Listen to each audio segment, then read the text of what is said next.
Okay mga kawild, bali ngayon naman po pupunta po tayo sa tribo sapagkat may nabalitaan po tayo na isang batang Aita na nahulog sa nag-aapoy na kuprahan. Kalunos-lunos mga kawild yung sinapit ng bata at kamustahin natin kung ano na yung kalagayan ng bata at alamin natin kung ano ba talaga nangyari. Dahil hindi pang karaniwan na mahulog mga kawild sa kuprahan na makaligtas kasi yun ay nag-aapoy. Para kasi yung hurno siya ng kupra. At ayon sa kwento na rinig namin, nahulog yung bata doon. Dito siya mga kawild, samahan nyo kami.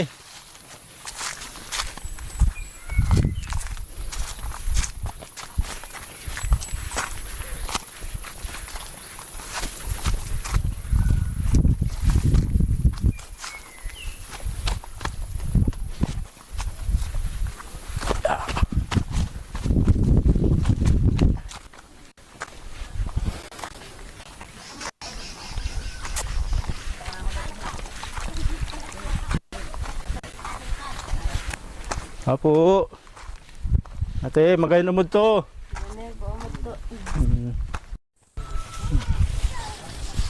Ate.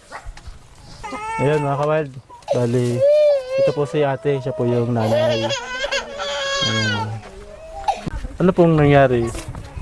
Nagsasako po itong asawa ko po dun sa mabuting nga po't malapit lang po dun sa sa may balon ng kuprahan. Oo. Ay doon po, Bali yung kuprahan natin habang nagsasako, may apoy pa sa loob. May apoy pa. nagpapagbam na po. Oo. Tapos, Doon yung asawa ko po doon po sa ibo. Nagsasako sa tabi ng balon. Ay doon po dumaan yung bata. Oo, malapit sa may balon. Opo, doon po dumaan. Natapilok po yung Paa. paa po niya. Siya po yung pagkahulog po dun sa balon. Sa balon na may apoy. Nagsasalubong po sa akin at galing po ng Para salubungin ka. galing po ako ng baryo po at nagbili po ako ng bigas. Oo po. Ayun. Ay, di pa po ako nalapit po ay nagsigawan na yung bata nga daw po Nahulog. ay nahulog po. May damit po siya na mahulog. Wala po. Walang damit. Hubad. So, paano po siya nakuha doon sa nag-aapoy, sa apoy? Ay malapit po dun yung asawa ko ay biglang tingin ng asawa ko dun sa lalim. Nabuhat po agad Nabuhat po siya. agad. Di pati po siya nagkasugat. Yung asawa ko, Opo. hindi po. Hindi naman nadampot niya agad. Yung bata lang po Oh. ang na. So, pagka ahon po sa kanya doon sa maapoy na kuprahan, ganyan sunog na po yung katawan niya. Yung Ayun. kabila po. Eh di walang tigil po ng iyak yung bata. Siya po. Bali, nasunog niya po yung kalating pisngi na po. Kasi itong braso tsaka itong isang paa. Yung ganito po. Ayun ganyan, napaupo siya sa apoy. Ano po? Yan na lang po ang natira po yun. Yung isa lang walang masyadong sugat, yung isang paa.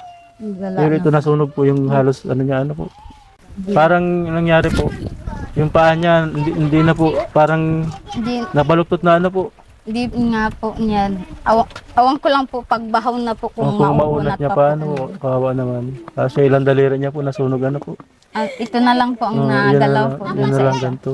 Yung ito po ay nakadikit na po. Lalaki po siya, ano, lalaki. Ilang taon na po siya, ate? 3 na po. 3 taon. Ano po yung pinakang pangalan niya? Milboy. Milboy. Wow, si Milboy, ano po. Bigla po naging ganyan yung ano niya, hindi na siya makalaro, hindi na siya ano na po. Bali, nagtanong po kami ate sa butika kung ano yung gamot sa nasunog na balat ng bata. Ito po yung binigay nila, oh. At ate, try niyo po ito, ano po, subukan niyo muna ng ilang lagay. Tignan niyo po kung mas gaganda po yung ano niya. Pero yan po ay sa butika, ano po. Tsaka tinanong naman po namin dun sa ano po, kung ano yung pinakang gamot sa nasunog. Tapos may dala po kaming grocery anyo sa inyo ate. Para tapos mga pagkain po ng bata, ano po. Ayan. Tapos may bigas po kami dinala para sa inyo. Para sakali man po, hindi na kayo madalas yata po kayo sumasama dati sa bundukan na po. Noon po, yung hindi pa po. Anong hindi yun. pa siya nasusugat? So ngayon po, ang nangyari, nag-aalaga na lang talaga kayo ngayon. Siya po. Hindi na rin po kayo makaalis. Kamusta naman po yung trabaho ni Mr. mo ate? Parang sapat naman po yung ano, okay naman. Minsan ay lagi naman po kayo nakakabili ng pagkain. Yung tira na tira-tira na lang po sa utang po. May mga utang na rin po kayong binabayaran. Yung konsumo po sa pagtatrabaho. Habang nagtatrabaho, may nakukonsumo. Na utang po kami sa tindahan. Opo. So, ang nangyayari, yung matira, yun na ang magiging pangkonsumo nyo rito. Siya po. Hirap din po yung ganang trabaho talaga, ano po. Siya, dito ba sa tribo nyo, ate, siya lang po yung nagaganyan? Siya po. Meron naman po kayong nahingi ng tulong, ate, nung magkasugat siya? Wala po. Wala po kayo nalapitan na mahingi ng tulong, kahit tulong pinansyal. Nung ma-hospital po kayo, may binayaran pa kayo? Wala naman. Wala naman po. Pero wala pong binigay na tulong na sa inyo, paglabas nyo? Nung nasa ospital po kami, meron pong nagsabi sa amin na pwede daw po kami nakakahingi ng tulong doon po Opo. sa ano na nga pong pangalan po yung malasakit po. Malasakit, opo. Pero di po kayo pumunta? Nagpunta po kami doon. Nabigyan po kayo, ate? Binigyan po kami ng 3,000. Sabi po sa akin, yun daw po panggaragastos po namin doon sa loob ng Hospital. ospital. Ayun. Di saglit lang po nyo yun doon kasi malaki ang gastusin sa hospital. Ano po? Siya na po yung Paglabas nyo, nagbili kayo ng gamot. hindi po. Minsan po wala na pong gamot doon sa ospital.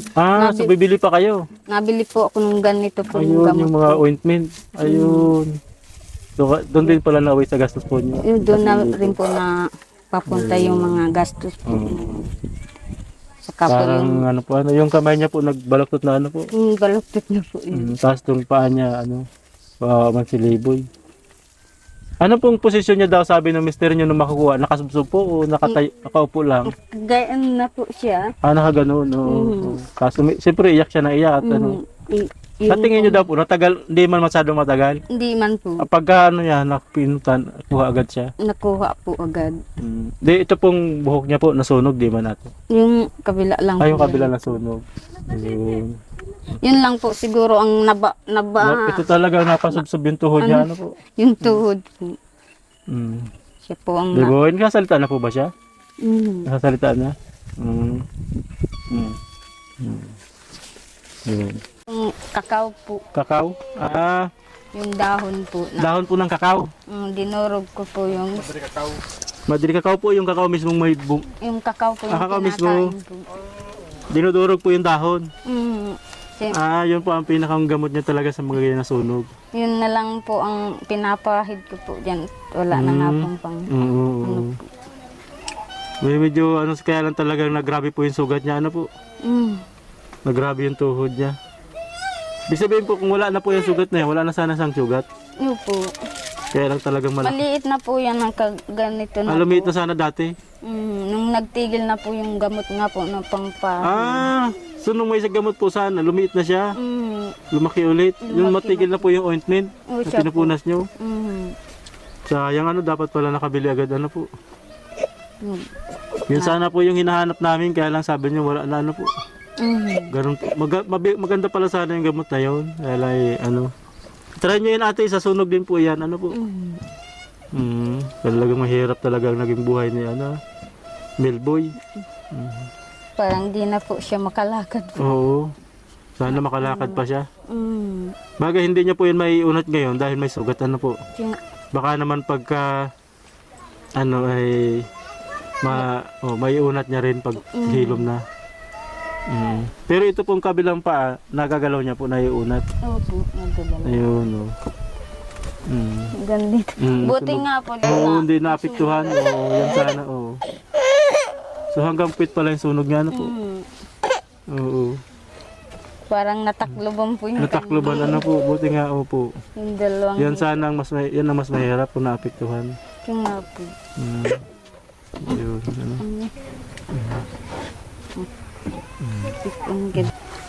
Marami pong salamat po sa kaunting tulong po na binigay niyo po sa amin.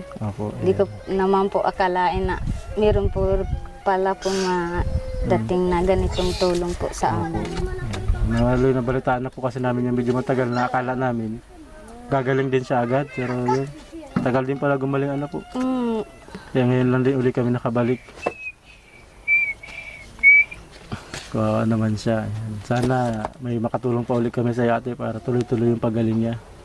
Sigurado kayo, gustong-gusto niyo na rin siya gumaling, ano po? Siya nga po. Para di na rin siya nasasaktan. Sa tingin niyo ate, mga 1 buwan pa gagaling na. Sana naman ano po. Kahit, Susubukan ko po yung Opo, subukan niyo ate, sa paso po yan. mamasdan ko po kung Yan po kasi ate, nagpapatagal po dyan magtuyo, lagi siyang parang basa. Pero pag yan po ay tumuyo, lilinisan po. pag yan po ay natuyo, gagaling po agad yan. Malay niyo po, yan po yung isang magandang gamot. Ano po? Magkano po bilhin niyo nung isang dati? Yung gayon pong binibili ko po, Opo, yung puti po, puti bagay niyan. na laman. Magkano po? Ano po yun, 160 po. Yan. Ayan ay 190 ano? 190 po ang bilhin namin yung ate. Baka mas maganda po yan. Pag namasdan ko po na Okay. gumaganda po yung gamot po niyan dyan. Opo. Tandaan niyo lang po ate yung ano, Pag may pera po. pag nakabalik po kami, sakali maganda po yan, pag nakabalik kami, bibili na lang ulit po kami para tuloy-tuloy po yung ganyang gamot hanggang sa gumaling po siya. Ano po? Yan. Lagi naman po kayo padahan-daan. Basta maganda po yan, bibili agad kami. Kaya ate, yun mismo ang basiyo yung dalhin sa... Yung balat. Huwag niyo po itapon yung balat Mm. para makabili agad po tayo ng ganyang gamot. Ano po? Minsan nga po, naiyak na lang nga po ako Awang-awa po kayo sa kanya. kung bakit nangyari po Bakit ito sa nangyari? amin. Ano po? Wala naman po kayong sinisisi na nangyari. Aksidente po talaga. Po. Mm. Sumasalubong po siya sa Sa akin. ano po, yung katuwaan niya po pagdating niyo, ano po. Ayun. Nagsirigawan po itong magkarapatid. Na si nanay. Oo, bigla siyang May takbo. tinapay. Oo. Ay doon siya dumaan sa may May, ginagatungan. malapit sa may balon na may apoy. Mm. Ayun. Grabe, ano po. Talagang Ano sana. pa? Kung di sana nangyari yan, hindi sana po ganito yung kalagayan. Ano po. Pag yung aksidente po talaga, di natin inaasahan. Siya po. Pero ganun po talaga yata yung trabaho niyo. Lagi kayong minsan kasama doon, di man maiwasan. Ano po. Siya po. Para Sama-sama po kami sa sumasama kayo pagpupupo. makapagluto. Pag ano. Kasi pag nandito, pag hindi kagaya doon, nandun, pagka kumuha ng pagkain sa mister mo sa tindahan, sakop na kayo, ano po. Dito, maghahanap pa kayo ng pagkain nyo. Hinahati po yung pagkain. Kahit 5 kilo, hahatiin po para sa Ayun. nagtatrabaho. Ano po mga dalas, mga pangunahan yung pangailangan natin dito sa lugar nyo? Binibili po.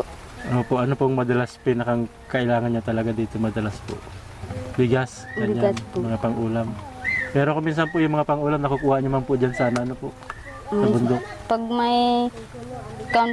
Pag may pira po kami, nabili rin po kami ng ulam po sa Po, dyan sa labas. mga ng isda, dinata, napalengke rin po kayo. Pero pag Pag wala naman Wala. po, gulay-gulay na gulay lang po. ayun na po. Na lang po. Pero lagi naman po nagkakatrabaho si mister niyo, ate. Minsan lang po, pag may kuprahin po, Minsan lang. na Opo. kupra po. Ito po talaga ate ang bahay niyo. Opo. Ayun. Doon po kami malipat po. Lilipat naman po ulit kayo. Yung mataas-taas na po. mataas-taas na bahay. Sa pako na po. Ako lang po ang Kaya nagbahay lang po nagpanday nito. Parang wala pa po itong 1 taon. Wala pa po. Mabilis lang po kayo gumawa ng bahay, ano po. Hindi po nagtulong yung asawa ko pag Ikaw lang po gumawa nito. Ayun, ganun sila makuha siya. Kahit bahay nakakagawa sila ng bahay. wala po dito yung asawa ko at nagkukupra po sa bundok. Yeah. Ngayon po ate, napansin ko ay magsasaing ba kayo kaya kayo nagkuha ng kahoy? Wala. Pa pong tubig. Maigi pa ng tubig. Doon po kami naigib po sa Malayo kabila. pa. Opo. Ito, ang nag-aaral niyo pong anak ilan na? Yung panganay ko po, nagtigil po Ate, siya. anong grade na sana po siya? Grade 10 at Grade 2 na sana, ano po. Sayang. So ito na lang pong pangalawa niyo. Si ano? ito na lang pong ipakikindir ko po dito po. Opo. Yung Lalaki. lalaki po, doon po yun sa elementary po ng Dun sa bakal ay nalalayuan naman po. nalayuan. So paano po siya mag-aaral ngayon? Di ba may elementary po dyan? Ayaw niya dyan? Hindi na po pwede daw po mailipat po dyan yung naka-enroll po dun sa Ganun po pala. ano, Ganun pala. at naroon po yung enroll daw po dun.